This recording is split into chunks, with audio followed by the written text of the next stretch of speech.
नमस्कार, मैं हूं स्वाति भाटिया रावत और राज्यसभा टेलीविजन की खास पेशकश विज्ञान और तकनीकी से जुड़ी खबरों के साप्ताहिक कार्यक्रम ज्ञान विज्ञान में आपका स्वागत है। आगे बढ़ने से पहले आइए डालते हैं एक नजर अब तक की सुर्खियों पर। भारत का मंगलयान बढ़ रहा है सही दिशा में। 24 सितंबर को कर सकता है मंगल की कक्षा में प्रवेश। रोजेंटा पहुंचा धूमकेतु 67P की कक्षा में। किसी भी धूमकेतु की कक्षा में पहुंचने वाला दुनिया का पहला उपग्रह। पोल्ट्री में एंटीबायोटिक दवाओं का गलत इस्तेमाल हो सकता है लोगों के लिए हानिकारक। हमारे डीएनए का केवल 8.2% ही होता है क्रियाशील, नए शोध से चला पता। आईपीसीसी ने दक्षिण एशिया के संबंध में जारी की अपनी 5वीं रिपोर्ट। ग्लोबल वार्मिंग के लिए मानवीय गतिविधियां जिम्मेदार। और खोज खबर में आज चर्चा का विषय है जैव संवर्धित फसलें।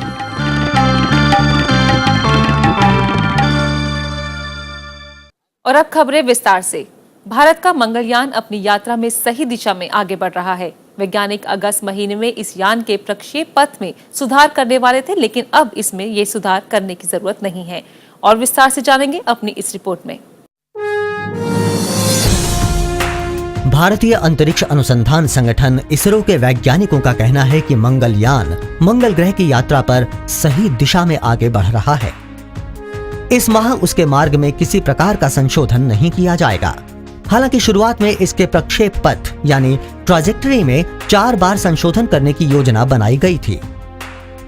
अगस्त माह के अंत में एक बार फिर इस बात पर विचार किया जाएगा कि प्रक्षेप पथ में किसी प्रकार के संशोधन की आवश्यकता है या नहीं।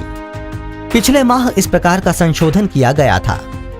तब तक मंगलयान 54 करोड़ किलोमीटर से भी अधिक लंबी यात्रा कर चुका था, यानी वो कुल यात्रा की 80% दूरी तय कर चुका है। हमारा महत्वाकांक्षी मंगलयान इसी वर्ष 24 सितंबर को मंगल ग्रह के वायुमंडल में प्रवेश करेगा। उल्लेखनीय है कि भारत के पहले मार्स ऑर्बिटर मिशन के तहत विगत वर्ष 5 नवंबर को मंगलयान को मंगल ग्रह की लगभग 11 माह लंबी यात्रा पर भेजा गया था। मंगलयान का लक्ष्य मंगल ग्रह की परिक्रमा करते हुए उसमें जीवन के प्रमाण खोजना है। मंगल की कक्षा में पहुंचने के बाद मंगलयान में भेजे गए 5 उपकरण अगले 6 माह तक मंगल ग्रह का गहन परीक्षण करना शुरू कर देंगे।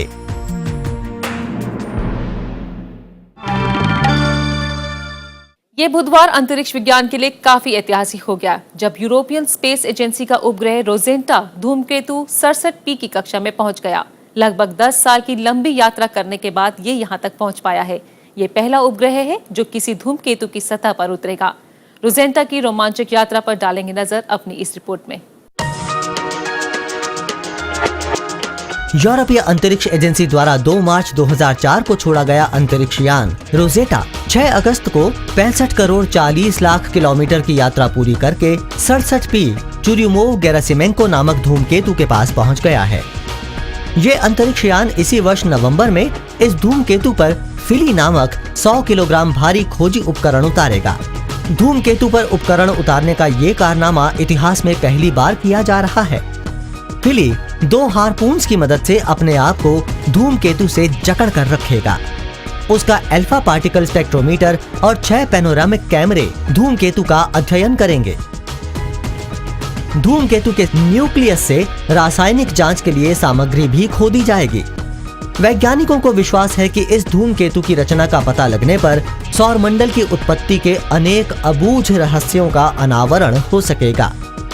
फिलहाल रोजेटा अंतरिक्ष यान धूमकेतु चुर्युमोव-गेरासिमेंको की परिक्रमा करके उसके गुरुत्वाकर्षण, उससे छूटती गैसों और धूल की प्रकृति का पता लगाएगा और धूमकेतु का करीब से अध्ययन करके उस पर फिली के उतरने का स्थान भी तय करेगा।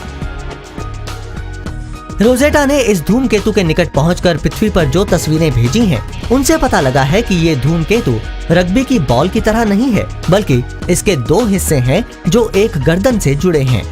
इसकी लंबाई मोटे तौर पर 5 किलोमीटर और चौड़ाई 3 किलोमीटर है। रोजेटा को इस धूमकेतु तक पहुंचने में कुल 10 वर्ष 5 माह और 4 दिन का समय लगा है। इस धूमकेतु की खोज 1969 में हुई थी। ये धूमकेतु फिलहाल 55,000 किलोमीटर प्रति घंटे की गति से सौरमंडल के भीतर की ओर आगे बढ़ रहा है। ये ज्यों-ज्यों सूर्य के निकट आएगा, त्यों-त्यों अधिक सक्रिय होकर अधिक गैसें और धूल छोड़ने लगेगा। करोड़ों किलोमीटर दूर चुर्युमोव गेरासिमेंको धूमकेतु तक रोजेटा अंतरिक्ष यान का पहुंचना, उसकी परिक्रमा करना और उस पर खोजी उपकरण उतारना मानव की अंतरिक्ष प्रौद्योगिकी में एक और नई सफलता की कहानी सिद्ध होगी।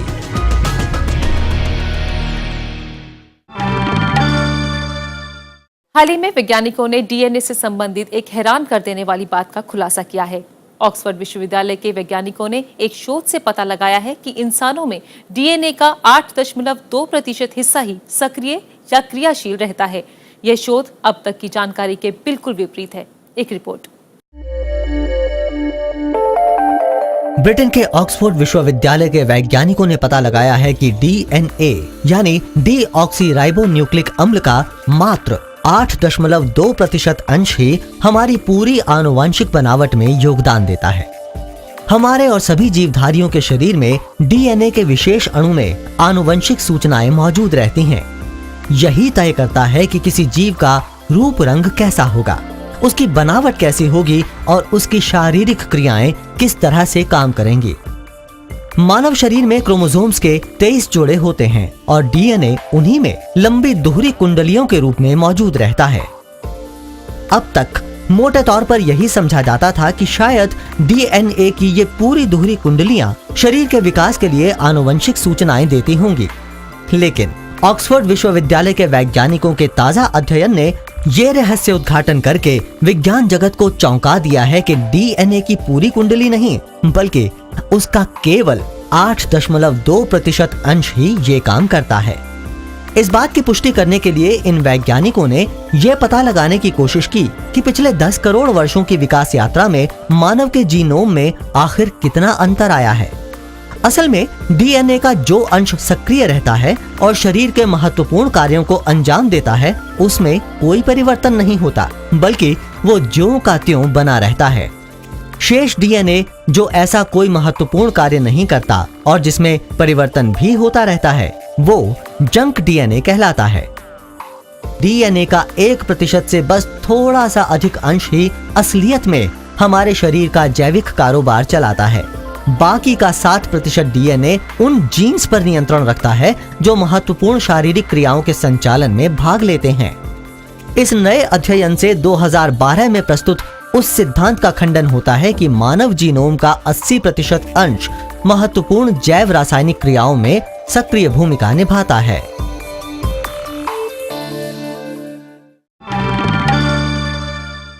और अगर आप चिकन खाते हैं तो सावधान हो जाइए, क्योंकि हो सकता है कि आप चिकन के माध्यम से अनचाहे एंटीबायोटिक की डोज ले रहे हो। हाल ही में centre for science and environment ने दिल्ली और आसपास के इलाकों से चिकन के सैंपल लिए और इसमें विभिन्न एंटीबायोटिक की मौजूदगी के लिए टेस्ट किया। इस टेस्ट के बाद जुटाए गए सैंपल में से 40% में एंटीबायोटिक दवाओं का अंश पाया गया। एक रिपोर्ट। दिल्ली स्थित centre for science and environment यानी CSE ने अपने एक ताजा सर्वेक्षण में ये पता लगाया है कि दिल्ली और उसके आसपास के क्षेत्रों में मांस के लिए बेचे जा रहे मुर्गे मुर्गियों में एंटीबायोटिक दवाइयों का अंश मौजूद है। CSE ने इन क्षेत्रों से चिकन के 70 नमूने एकत्र किए। प्रयोगशाला में इनकी जांच करने पर पता लगा कि उनमें ऐसे एंटीबायोटिक्स के अंश मौजूद हैं जिनका इस्तेमाल लोगों में आम बीमारियों के इलाज के लिए किया जाता है। ये चिंता का विषय है क्योंकि आहार में नियमित रूप से चिकन खाने वाले लोगों के शरीर में इस तरह के एंटीबायोटिक की मात्रा बढ़ सकती है, जिससे उनमें एंटीबायोटिक रेजिस्टेंस बढ़ जाएगा। इस बारे में डॉक्टर पहले से ही आगाह करते आ रहे हैं कि अपनी मनमर्जी से एंटीबायोटिक दवाइयां ना खाई जाएं। केवल डॉक्टर की सलाह पर ही एंटीबायोटिक दवाई खानी चाहिए और उपचार के लिए उनका कोर्स भी पूरा करना चाहिए, अन्यथा शरीर में इन दवाइयों के लिए रेजिस्टेंस यानी प्रतिरोधकता विकसित हो जाएगी और ये दवाइयां काम नहीं करेंगी। Antibiotics in chicken. That is the study that we have been working on now for the past year and a half. It began, as I said, with doctors coming to us expressing concern that they are beginning to see something quite dangerous in their hospitals. They are seeing that more and more patients that they are trying to treat with antibiotics, the antibiotics are not working, that people are resistant to the antibiotics. प्रश्न ये है कि मुर्गे मुर्गियों यानी chicken में ये antibiotic आखिर आ कहां से रहे हैं। इसके तार व्यापार और अधिक मुनाफे से जुड़े हैं। मांस के लिए बिकने वाले चिकन को मोटा ताजा बनाने और उनका वजन बढ़ाने के लिए मुर्गी पालक उन्हें एंटीबायोटिक मिला चारा और दाना देते हैं। चुग्गा कम और एंटीबायोटिक अधिक। नतीजा ये कि एंटीबायोटिक खाने से मुर्गे मुर्गियों का वजन बढ़ जाता है और लगता है कि उनमें मांस अधिक है। अधिक वजन अधिक मांस माने अधिक मुनाफा। लेकिन इससे आम लोगों के स्वास्थ्य के साथ होने वाले खिलवाड़ के मुद्दे पर कोई ध्यान नहीं देता।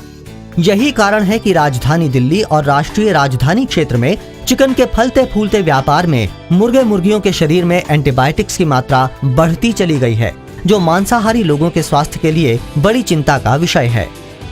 सर्वेक्षण से जुड़े वैज्ञानिकों का तो ये भी कहना है कि स्वयं मुर्गे मुर्गियों के शरीर में मौजूद जीवाणु और विषाणु भी इन एंटीबायोटिक्स से प्रतिरोधी हो जाएंगे। इसलिए कल इनसे फैलने वाली बीमारियों का उपचार भी कठिन हो जाएगा। CSE द्वारा एकत्र किए गए नमूनों में 3 तरह के एंटीबायोटिक पाए गए हैं: टेट्रासाइक्लिन, फ्लोरोक्विनोलोन और एमिनोग्लाइकोसाइड। जांचे गए 70 नमूनों में से 22.9% नमूनों में केवल एक एंटीबायोटिक के अंश पाए गए, जबकि 17.1% नमूनों में एक से अधिक एंटीबायोटिक्स के अंश मौजूद थे। हालांकि चिकन के नमूनों में एंटीबायोटिक्स का अंश बहुत अधिक नहीं था, लेकिन आहार में आए दिन चिकन खाने वाले लोगों के शरीर में इसकी मात्रा बढ़ सकती है और इस कारण उनका शरीर जीवन रक्षक एंटीबायोटिक दवाइयों के प्रति बेअसर साबित हो सकता है।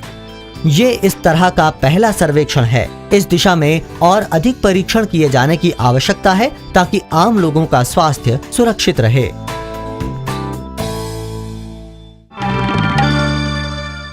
पिछले सप्ताह the inter government panel on climate change ने दक्षिण एशिया से संबंधित अपनी 5वीं आकलन रिपोर्ट जारी की। ये रिपोर्ट दिल्ली में टेरी द्वारा आयोजित एक समारोह के दौरान जारी की गई। पेश है ये खास रिपोर्ट। हाल ही में जारी की गई inter governmental panel on climate change यानी IPCC की 5वीं मूल्यांकन रिपोर्ट ने गंभीर चेतावनी दी है कि धरती तप रही है और इसके कारण जलवायु में तेजी से भारी परिवर्तन हो रहा है। रिपोर्ट के अनुसार 95% से भी अधिक आशंका है कि 20वीं सदी के मध्य से मानव की अपनी करतूतों के कारण मुख्य रूप से वैश्विक तापमान में इजाफा हुआ है। सच तो ये है कि तभी से धरती की सतह के तापमान में 0.85 डिग्री सेल्सियस की औसत दर से तापमान बढ़ता गया है। इसका फल ये हुआ कि 1950 के दशक के बाद जलवायु में अभूतपूर्व परिवर्तन शुरू हो गया, जो उससे पहले 1000 वर्षों में नहीं हुआ था। रिपोर्ट में बताया गया है कि जलवायु परिवर्तन का प्रभाव दक्षिण एशिया क्षेत्र में साफ दिखाई देने लगा है। विश्व भर में समुद्रों का जल स्तर विगत 2000 वर्षों की तुलना में अधिक तेजी से बढ़ा है। दक्षिण एशिया सहित अनेक क्षेत्रों में वर्षा, हिमपात और बर्फ पिघलने का पैटर्न बदल गया है, जिसका सीधा असर शुद्ध जल की उपलब्धता, इसकी मात्रा और इसकी गुणवत्ता पर पड़ रहा है। चिंता की बात तो यह है कि दक्षिण एशिया में जलवायु के इस परिवर्तन से प्राकृतिक वातावरण और समाज गंभीर रूप से प्रभावित होगा। इसके कारण बाढ़ की घटनाएं बढ़ेंगी, जन स्वास्थ्य की समस्याएं पैदा होंगी और जल तथा खाद्यान्नों की कमी हो जाएगी। इस तरह जलवायु परिवर्तन आर्थिक विकास तथा मानव सुरक्षा पर गहरा असर डालेगा। IPCC की इस रिपोर्ट के अनुसार दक्षिण एशिया क्षेत्र में जलवायु संबंधी कई परिवर्तन देखे गए हैं। 20वीं सदी से लेकर अब 21वीं सदी के इन प्रारंभिक वर्षों तक वैश्विक तपन बढ़ती गई है। रिकॉर्ड्स बताते हैं कि 1950 के बाद जहां एशियाई देशों में ठंडे दिन और ठंडी रातों की संख्या घटती गई है, वहीं गर्म दिनों और गर्म रातों की संख्या बढ़ गई है। साथ ही 20वीं सदी के मध्य से लू चलने की घटनाएं भी तेजी से बढ़ी हैं। इतना ही नहीं, मध्य भारत में अतिवृष्टि की घटनाएं बढ़ी हैं, जबकि कम वर्षा की घटनाएं घटी हैं। ये रिपोर्ट IPCC के 3 वर्किंग समूहों द्वारा तैयार की गई।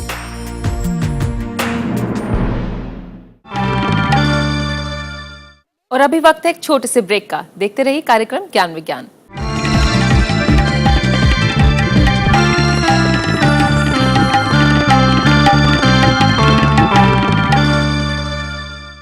ब्रेक के बाद एक बार फिर आप सभी का स्वागत है। आप देख रहे हैं साप्ताहिक कार्यक्रम ज्ञान विज्ञान। पिछले कुछ समय से जैव संवर्धित यानी जेनेटिकल मॉडिफाइड फसलें काफी चर्चा में हैं। एक वर्ग लगातार इनके पक्ष में होता है तो बहुत से लोग इसके बुरे प्रभावों का हवाला देकर इस पर रोक की मांग करते हैं। वास्तव में जैव संवर्धित फसलें होती क्या हैं और अन्य फसलों से इनमें क्या फर्क होता है? आज अपने सेगमेंट खोज खबर में हम इसी विषय पर चर्चा करेंगे।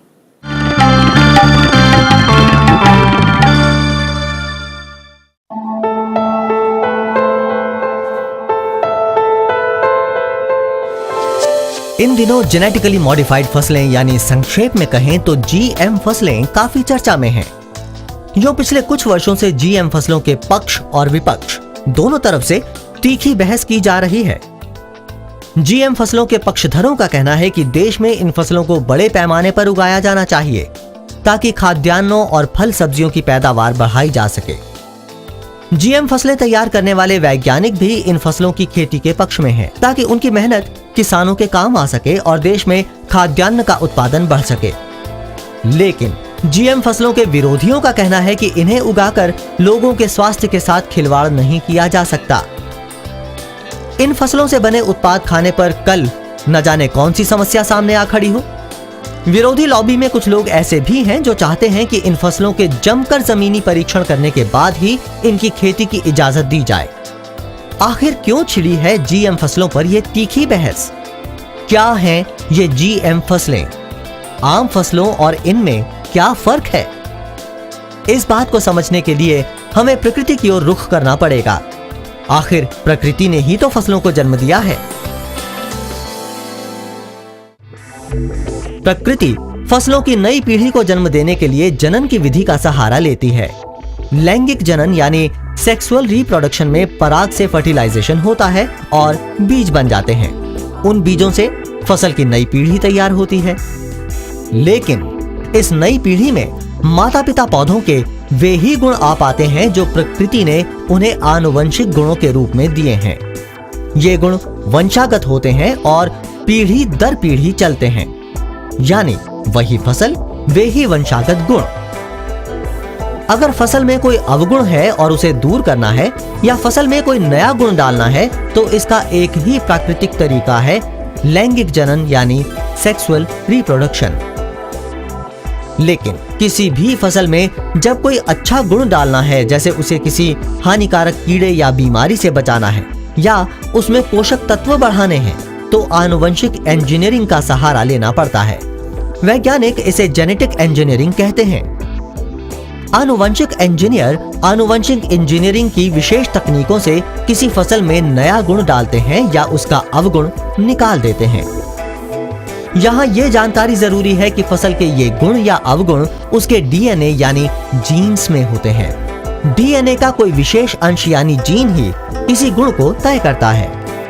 ऐसी फसल जिसके डीएनए में से कोई जीन या गुण निकाल दिया गया हो या उसमें कोई नया जीन जोड़ दिया गया हो, वो जेनेटिकली मॉडिफाइड क्रॉप यानी जीएम फसल कहलाती है। इसका मतलब है उस फसल में आनुवंशिक संशोधन या हेर फेर किया गया है। वो फसल आनुवंशिक रूप से रूपांतरित या संशोधित कर दी गई है। वैज्ञानिक अपनी भाषा में उसे जीएम फसल कहते हैं। फसल में आनुवंशिक गुण उसी फसल की किसी अन्य प्रजाति से भी डाला जा सकता है या किसी दूसरी फसल अथवा जीव जंतु से भी डाला जा सकता है। जैसे मिट्टी में एक बैक्टीरिया यानी जीवाणु पाया जाता है जिसका नाम है बैसिलस थुरिंजिएंसिस, संक्षेप में कहें तो बीटी। इस बीटी जीवाणु में एक ऐसा जीन यानी गुण पाया जाता है जिसको अगर कपास में डाल दिया जाए तो उसके डोडों में छेद करने वाला कीड़ा नहीं लगता। वैज्ञानिकों ने यही किया और कपास में बीटी बैक्टीरिया का ये गुण डाल दिया। इस तरह कपास की जो नई किस्म तैयार हुई उसे बीटी कॉटन यानी बीटी कपास कहा गया। इसी तरह नया गुण डालकर बीटी बैंगन तैयार किया गया। हमारे देश में कम से कम 21 फसलों की जीएम किस्मों पर काम किया जा रहा है। भारत में अभी तक केवल बीटी कपास की खेती की अनुमति मिली है और लाखों किसान बीटी कपास उगा रहे हैं। लेकिन 2010 में विश्व भर में जितने कुल क्षेत्रफल में फसलें उगाई जा रही थीं, उसके 10% हिस्से में जीएम फसलें लहलहा रही थीं। वर्ष 2011 में विश्व के 29 देशों में 16 करोड़ हेक्टेयर भूमि में 11 जीएम फसलों की खेती की गई। बहरहाल जीएम फसलों के पक्ष और विपक्ष में बहस जारी है। दोनों पक्षों के अपने अपने तर्क हैं। अगर विरोध में मानव स्वास्थ्य के लिए दीर्घकालीन परीक्षणों की हिमायत की जा रही है तो पक्ष में नोबेल पुरस्कार विजेता डॉक्टर नॉर्मन बोरलॉग के ये शब्द भी गूंज रहे हैं, भूख से मर जाने के बजाय तो जीएम भोजन खाकर मरना बेहतर है।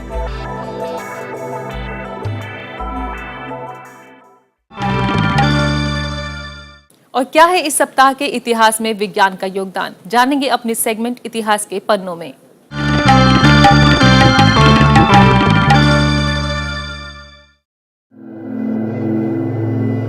महान भारतीय वैज्ञानिक विक्रम अम्बालाल साराभाई का जन्म 12 अगस्त 1919 को हुआ था। देश में अंतरिक्ष प्रौद्योगिकी की शुरुआत करने का श्रेय इन्हीं को जाता है। साराभाई ने देश के पहले सैटेलाइट इंस्ट्रूमेंटल टेलीविजन एक्सपेरिमेंट यानी SITE के साथ जुड़कर इसे सफल बनाने में भी योगदान दिया। साराभाई ने युवाओं में विज्ञान के प्रति रुचि जागृत करने के लिए ही अहमदाबाद में कम्युनिटी साइंस सेंटर की शुरुआत की थी।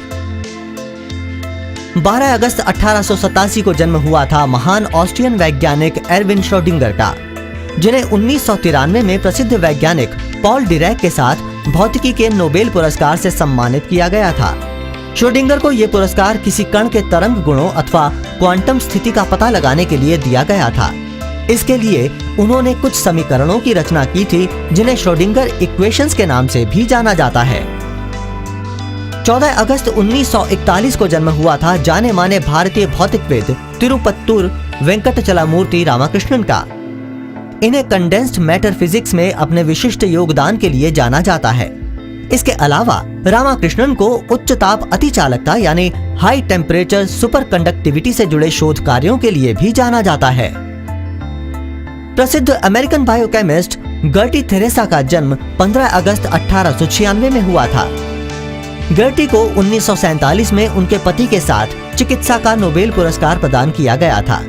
ये नोबेल इन्हें शरीर में ग्लूकोज से ग्लाइकोजन बनने की प्रक्रिया की खोज के लिए दिया गया था। ग्लाइकोजन ग्लूकोज का ही स्टार्च डेरिवेटिव है जो शरीर में ऊर्जा एकत्र करने में मददगार होता है।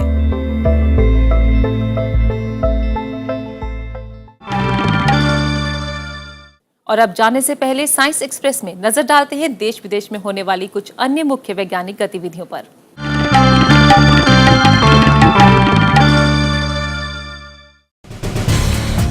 राष्ट्रभाषा हिंदी में विज्ञान और प्रौद्योगिकी के प्रचार प्रसार को बढ़ावा देने के लिए मध्य प्रदेश विज्ञान एवं प्रौद्योगिकी परिषद ने अटल बिहारी वाजपेयी हिंदी विश्वविद्यालय भोपाल और विज्ञान भारती के सहयोग से 1 और 2 अगस्त को राष्ट्रीय हिंदी विज्ञान सम्मेलन का आयोजन किया। 8 विभिन्न विषयों पर केंद्रित सम्मेलन में लगभग 150 वैज्ञानिक आलेख प्रस्तुत किए गए। इस दौरान हिंदी में विज्ञान शिक्षण, विज्ञान लेखन तथा विज्ञान पत्रकारिता पर विशेषज्ञों ने व्याख्यान दिए तथा विचार विमर्श किया। सम्मेलन में वरिष्ठ शोधकर्ताओं, विज्ञान लेखकों, विज्ञान पत्रकारों, शैक्षिक जगत के प्रतिनिधियों और विद्यार्थियों ने बड़ी संख्या में भाग लिया। हाल ही में विज्ञान प्रौद्योगिकी तथा पृथ्वी विज्ञान के स्वतंत्र प्रभार केंद्रीय राज्य मंत्री श्री जितेंद्र सिंह ने जापान के विज्ञान तथा प्रौद्योगिकी मंत्री हाकुबुन शिमोमुरा से भेंट की। डॉक्टर जितेंद्र सिंह ने जापान के साथ वैज्ञानिक सहयोग की पहल पर बल दिया और दोनों देशों के बीच बेहतर समन्वय के लिए भारत जापान विज्ञान एवं प्रौद्योगिकी समिति को पुनः सक्रिय बनाने का प्रस्ताव रखा। भारत और जापान स्वास्थ्य, खाद्य, ऊर्जा और आपदा प्रबंधन के क्षेत्र में आपसी सहयोग के साथ काम कर सकते हैं। साथ ही नए पदार्थों पर शोध कार्य, जीव विज्ञान तथा जैव प्रौद्योगिकी संबंधी अनुसंधान के लिए भारत जापान संयुक्त केंद्र की स्थापना, गहरे सागरीय जल की प्रौद्योगिकी और भारत तथा जापान के शोधकर्ताओं के लिए फेलोशिप कार्यक्रम की शुरुआत आदि मुद्दों पर भी विस्तार से बात की गई। आर्कटिक क्षेत्र में भारत के एक और महत्वपूर्ण वैज्ञानिक प्रयास के रूप में अनुसंधानकर्ताओं ने कॉन्ग्सजोर्डन जोर्ड में भारत की प्रथम मल्टी सेंसर वेधशाला की सफलतापूर्वक तैनाती की है। ये अंडर वाटर वेधशाला नॉर्वे तथा उत्तरी ध्रुव के बीच 192 मीटर की गहराई में स्थित है। इसे ESSO national centre for Antarctic and ocean research और ESSO national institute of ocean technology के शोधकर्ताओं ने ESSO Indian national centre for ocean information services के सहयोग से विकसित किया है। इस वेधशाला में 10 हाईटेक ओशनोग्राफिक सेंसर लगे हैं जो समुद्र के जल के तापमान, लवणीयता और धाराओं आदि के आंकड़े एकत्र करेंगे। इन आंकड़ों से आर्कटिक क्षेत्र में जलवायु परिवर्तन को बेहतर ढंग से जानने में मदद मिलेगी। पेन स्टेट यूनिवर्सिटी के शोधकर्ताओं ने पता लगाया है कि पिस्ता खाने से डायबिटीज के रोगियों को आराम मिल सकता है। इस परीक्षण में पता लगा है कि डायबिटीज के जिन मरीजों में दिन में 2 बार पिस्ते खाए, उनका रक्तदाब कम रहा और हृदय का नियंत्रण भी बेहतर रहा। पिस्ता में हालांकि वसा की मात्रा अधिक होती है, लेकिन ये वसा स्वास्थ्य के लिए मुफीद पाई गई है। इसके अलावा पिस्ता में बढ़िया रेशा, पोटेशियम और एंटीऑक्सीडेंट भी पाए जाते हैं। शोधकर्ताओं का कहना है कि पिस्ता खाने से डायबिटीज के रोगियों में तनाव के समय रक्त वाहिनियों का संकुचन घटता है, जिसके कारण हृदय पर दबाव कम पड़ता है। इस अध्ययन के परिणाम journal of American heart association में प्रकाशित हुए हैं। 7 और 8 अगस्त को बेसिक देशों की 18वीं 2 दिवसीय मंत्रिमंडलीय बैठक संपन्न हुई, जिसमें जलवायु परिवर्तन के मुद्दों पर विचार विमर्श किया गया। बैठक में ब्राजील, दक्षिण अमेरिका, भारत और चीन के मंत्रियों ने भाग लिया। इस दौरान डरबन में गठित एडहॉक वर्किंग ग्रुप से संबंधित मुद्दों पर भी चर्चा की गई। बैठक में भारत के श्री प्रकाश जावड़ेकर, राज्य मंत्री वन, पर्यावरण एवं जलवायु परिवर्तन, चीन के श्री झनहुआ, वाइस चेयरमैन मंत्री national development and reform commission, Brazil की पर्यावरण मंत्री सुश्री टीजीरा और दक्षिण अफ्रीका की पर्यावरण मंत्री सुश्री मुलेवा ने भाग लिया।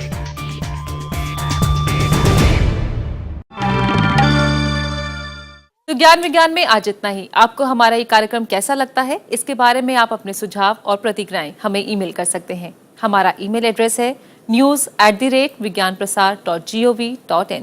आप चाहें तो हमें पत्र भी लिख सकते हैं। हमारा पता है विज्ञान प्रसार, C24, कुतुब इंस्टीट्यूशनल एरिया, नई दिल्ली 110016। विज्ञान और तकनीकी से जुड़ी खबरों के इस साप्ताहिक कार्यक्रम में अगले हफ्ते फिर होगी मुलाकात। तब तक के लिए हमें दीजिए इजाजत और देखते रहिए राज्यसभा टेलीविजन। नमस्कार।